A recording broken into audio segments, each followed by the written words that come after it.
The Whitmore family's annual strategic summit was a polished affair, hosted in their Charleston headquarters, a historic red brick building remodeled into a sleek, glass-paneled command center overlooking the Ashley River.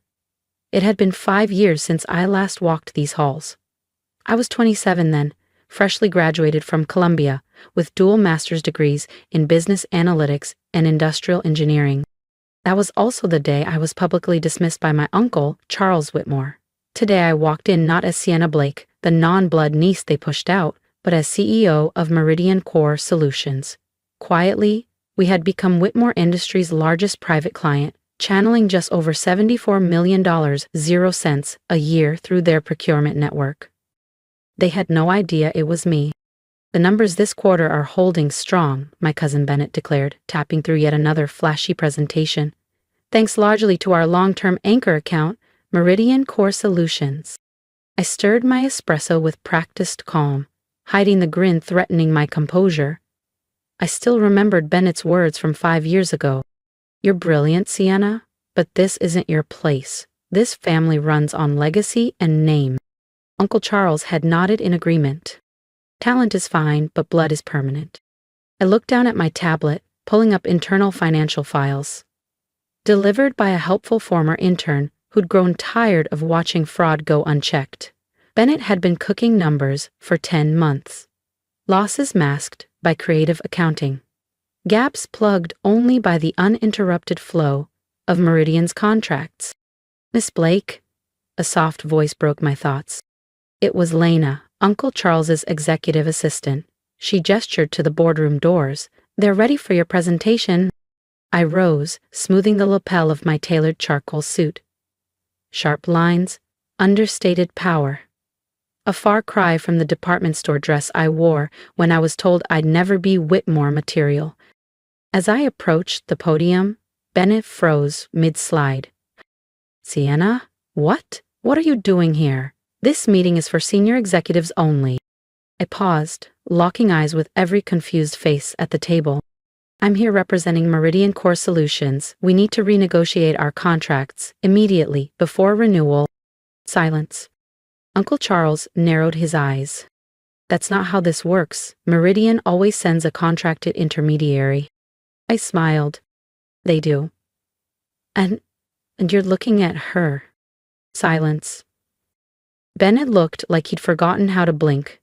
My cousin Caroline dropped her silver stylus onto the conference table, the sound oddly loud against the tension in the room. Then came the wave, the slow, sinking realization sweeping across every carefully powdered face in the boardroom. That's not possible," Uncle Charles finally said, his voice catching. "You? You're running some small consulting firm." "We did a full background check," Caroline added, brows furrowing. "You were with what? A boutique operations group?" I tapped my tablet. The screen behind me shifted to my own presentation. "Boutique group was a front," I said evenly. "Meridian Core Solutions, formerly Blake Systems Integration, is mine. I've owned and scaled it for the last 5 years." A collective gasp. Someone actually whispered, "No." Just like that, the girl they dismissed had become the woman their survival depended on. The first slide illuminated with quiet power. Meridian Core Solutions, 2023 Audited Financial Summary. Annual revenue, 2.3x, that of Whitmore Industries. 12 international offices. A global logistics footprint that dwarfed their regional reach. And beneath that, a client roster spanning 9 Fortune 500 companies. Bennett shot to his feet, his face drained of color. "That's not, you can't be..." "Can't be what?" I interrupted, cool and calm. "The intern you mocked at the leadership mixer? The niece who didn't have the Whitmore pedigree? Or the woman who owns the company currently keeping your balance sheets from imploding?" The boardroom rippled with murmurs. Heads turned. Eyes narrowed. "We would have known," Bennett insisted. "Would you?" I raised an eyebrow.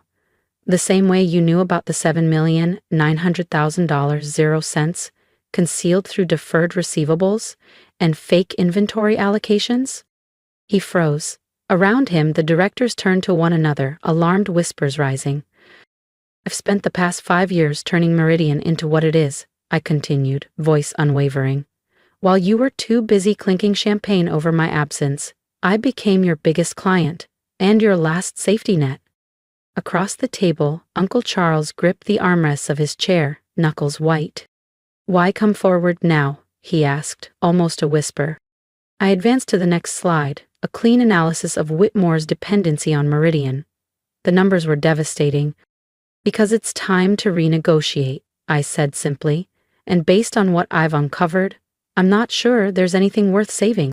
You can't just pull out, Bennett snapped.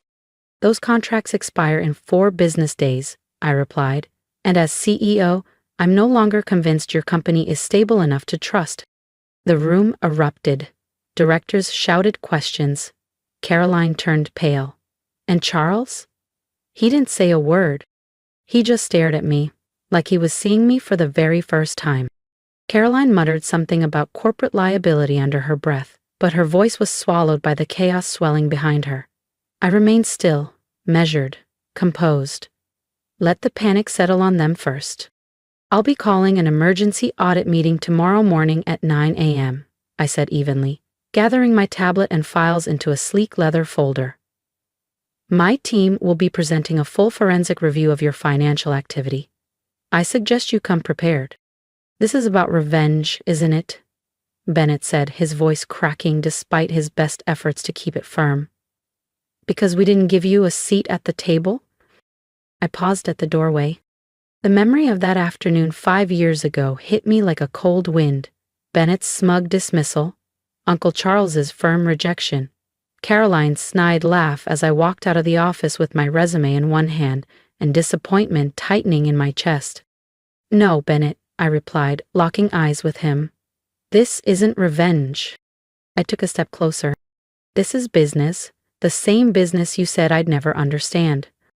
I glanced at my watch. 9 sharp. Don't be late. Turned, letting the tension marinate behind me. The voices fractured. Caroline demanding clarification, Charles barking orders, Bennett babbling defenses no one believed anymore. Michael stood waiting by the elevator, professional as always, offering a chilled bottle of sparkling water. They're unraveling, he said with a small smirk. Exactly as planned, I replied, stepping inside the elevator. If that boardroom twist hit hard, tomorrow's going to break them. And if you're watching this unfold, subscribe, because the audit meeting, that's where the real story begins. I pressed the button for the lobby. Everything in place for tomorrow? I asked, eyes forward. Full audit reports, Michael confirmed. Breakdowns of every manipulated line item, plus a dependency flowchart that'll make their stomachs flip. I smiled faintly. They won't know what hit them. Images flashed through my mind. Uncle Charles's stunned silence, Bennett's pale desperation, Caroline's frantic whispers. The same family that once told me I didn't fit their pedigree. The termination letter? I asked. I'll have the final version in your inbox by 7, Michael replied. Good, I said. I want to review it before they see it. He hesitated. You're really pulling every contract? I met his gaze. Let's just say, they're about to learn what earned leverage really looks like. The next morning, I arrived at Whitmore Industries headquarters an hour early. The same building that once turned me away without a second thought. This time, they'd be the ones watching the doors close. The security guard in the Whitmore Industries lobby, same one from 5 years ago, stood up so fast he nearly spilled his coffee. Miss Blake, he stammered, blinking in surprise. Welcome back. He hesitated for a beat. The board's already gathering upstairs. Early, I murmured, stepping past him. Funny what the scent of collapse does to people. Inside the executive elevator, the polished chrome caught my reflection. The woman they dismissed years ago, too soft, too distant from the Whitmore bloodline, was now the one holding the pen poised over their future. When I entered the boardroom, the air was thick with tension. Uncle Charles sat stiffly at the head of the table, though his posture had lost its bite. Bennett hunched beside the company counsel, shadows under his eyes. The independent board members were already murmuring, flipping through the summaries they'd received earlier that morning. Behind me, my audit team entered in silence. Analysts, forensic accountants, and operations strategists. Each one hand-picked. Each one embedded in this company's ecosystem for years, watching, gathering, waiting. I stepped to the podium and met the room with a calm smile. "Good morning. Shall we begin?" "Deanna," Charles said, his voice stripped of its usual control. "Before we proceed, perhaps we could speak privately?" I tilted my head. "I think we've had enough private family conversations, don't you?" Then I nodded toward Michael. "Distribute the reports, please." The rustle of paper swept the room like an incoming storm. Then came the gasps. A soft curse. Someone muttered, This can't be accurate." "These numbers?" another board member asked, flipping a page in disbelief. "Oh, they're accurate," I said, clicking the screen to my first slide. "Let's start with the creative accounting." I turned my gaze to Bennett. "Would you like to explain how over $7,800,000 0 cents in losses were quietly tucked under operational irregularities?" His attorney began to interject, but I raised a hand. "Or shall we move on to the fabricated client metrics, the ghost assets, or the part where, without Meridian Core Solutions contracts, Whitmore Industries is technically insolvent?" "You're trying to ruin us," Bennett croaked. I didn't flinch. "No, you did that all by yourself." "We're still family," he added weakly. "Family?" I echoed. "You mean when you told investors I wasn't cut out for executive leadership? When Uncle Charles said I didn't have the right lineage for the Whitmore name?" "That was years ago," Charles said hastily. "Yes," I replied, "and while you polished old crests, I built something real." I clicked to the next slide. "Today, Meridian Core is 3 times your size, and as of this quarter, 47% of Whitmore's revenue is tied directly to us." The room froze. "This revenue disappears next Monday," I said flatly, "if I pull the contract." The room erupted. Voices tangled over one another. Chairs scraped back in alarm. The legal team huddled in a frenzy. One board member actually swore out loud, his copy of the report crumpling in his hands. And then, Bennett cracked. "I didn't mean for it to go this far," he muttered, sinking into his seat, his confidence collapsing. "You can't just pull out, Sienna." Uncle Charles stood, his face blotched with fury. "We'll pursue legal action." "On what grounds?" I asked, my voice suddenly cooler than the AC humming through the vents. "That your niece, who you dismissed, outperformed your entire executive board? That your son's fraudulent reporting was exposed before the SEC got involved?" I leaned forward slightly. "Please, let your attorneys depose Bennett. I'd love for them to walk through the phantom invoices and buried liabilities with a federal panel." One of the senior board members, Mr. Halford, with silver hair and a crimson tie, cleared his throat. "Miss Blake," he said carefully, "given what we've seen today, we may need to discuss urgent leadership transitions." "Leadership transitions?" Bennett gasped. "This is our company." "Actually," I said, sliding a sealed envelope across the table, "maybe not for long." Inside were 2 neatly labeled documents. "Option 1, I began. Whitmore Industries agrees to a full executive restructure. Bennett resigns. The board installs independent oversight. Meridian Core Solutions continues a reduced partnership with direct supervision and quarterly audits." "And option 2? Uncle Charles asked, though his voice had lost its bark. "A walk," I said plainly. "Every contract withdrawn, and our forensic report goes straight to the feds." I glanced at the time. "You have 1 hour."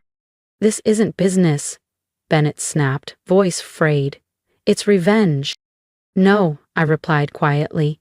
"It's exactly what you always said business was. Ruthless, merit-based, and reserved for those who prove they belong." I gathered my tablet, my notes, and my silence. "I'll be in the office you once told me I'd never deserve," I added, pausing at the door. "The CEO suite. Funny how things turn." I left them surrounded by facts, panic, and years of their own denial, By the time I reached my private suite overlooking Charleston Harbor, my phone was vibrating nonstop. My mother, how could you do this to your uncle? My father, you're tearing the family apart. My cousins, you've ruined everything. I ignored them all. Instead, I opened a dusty folder in my inbox. The rejection email from Uncle Charles, dated exactly 5 years ago. Dear Sienna, while we appreciate your enthusiasm, we believe you lack the leadership instincts required at Whitmore Industries. Perhaps a support role would better suit your strengths. I smiled and hit archive. Sincerely, Charles Whitmore. I printed the old rejection email, the one that haunted me for years, and placed it gently on what would soon be my new desk. The board, now staring at undeniable evidence of Bennett's fraudulent reporting and Whitmore Industries' complete dependency on Meridian Core Solutions, had only one path forward. Accept my terms, or watch everything crumble. By sunset, it was done. Bennett submitted his resignation, quietly, without ceremony. His pride more wounded than his legacy ever was. Uncle Charles, stripped of meaningful influence, was ushered into early retirement. No one objected. No one thanked him. And Whitmore Industries, once a monument to nepotism and old Southern wealth, would now operate under my direct oversight. The empire they once told me I wasn't worthy of now answered to me. Michael entered as the final signatures dried, carrying a bottle of chilled champagne and 2 fluted glasses. Congratulations, he said with a grin, on your very elegant execution. Not a takeover, I replied softly, watching through the glass as Bennett and Uncle Charles packed their offices into plain cardboard boxes. Just business, the kind they swore I'd never understand. My phone buzzed.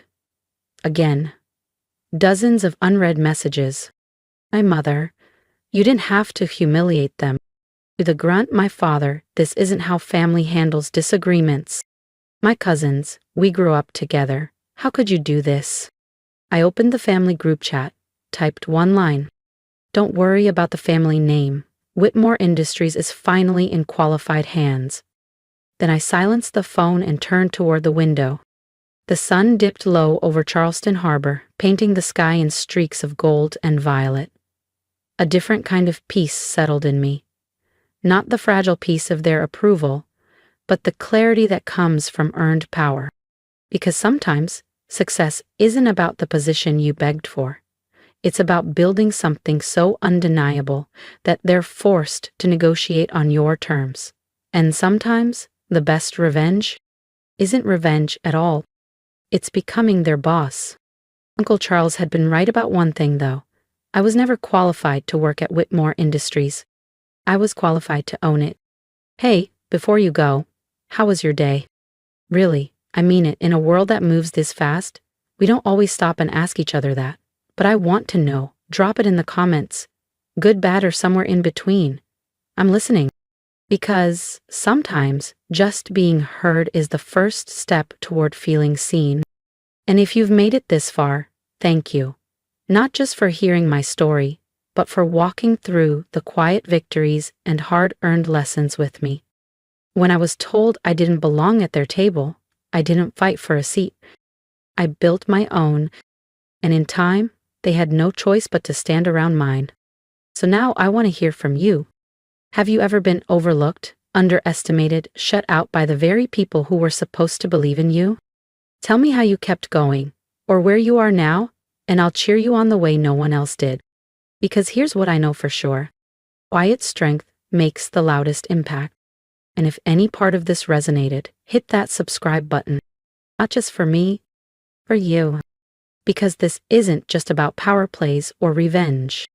It's about finding your voice, owning your worth, and rewriting your place in the world. You don't need permission to begin. You don't need approval to grow. And you definitely don't need anyone's blessing to become who you were always meant to be. So archive that rejection.